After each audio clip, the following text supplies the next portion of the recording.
You want to connect a domain to Squarespace, you're in the right place. I'm going to show you everything you need to know, so let's dive in. So I'm going to go ahead from my Squarespace homepage. On the left hand side, I'm going to go down to settings. It's the little settings gear icon, and on the left hand side there's a few options. You're going to look for domains and email, and here you'll look for domains on your main page, and here you want to tap on use a domain I own. So what you're going to do here is add in the domain that you'd like to transfer. Okay, now I'm just using this as an example. I don't own this domain. So you can see that it already tells me who it's registered with, and the steps now will be different depending on who your provider is. I'm going to go into GoDaddy, and on the top right hand side you'll see your name.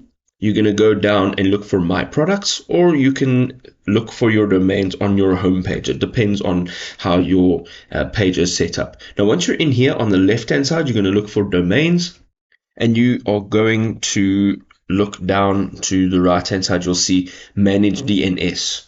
You're looking for your DNS settings, essentially. Now, once you're in here, once this page loads, you'll see DNS here, and then just below that you'll see name servers. You want to go into name servers, and here you want to click on change name servers. All right, we're going to go back to Squarespace, and here you're going to click on connect domain. You don't want to transfer it, you just want to connect it. So once we've connected it, we're going to go and click on get started, and it will take you through a process on how to actually go through it. So if you're not using GoDaddy and you're using somebody else as a provider, the instructions will be according to that provider. You're going to go ahead and say next, and these are the two name servers that you need to add in here. So you're going to say copy, and you're going to paste it in here. Okay, you're just going to click on change name servers.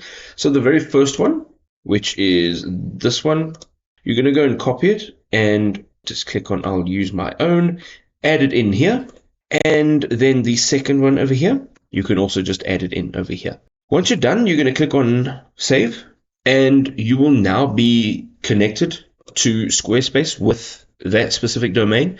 It may take some time to actually have those changes save, so give it some time and you'll have your domain connected.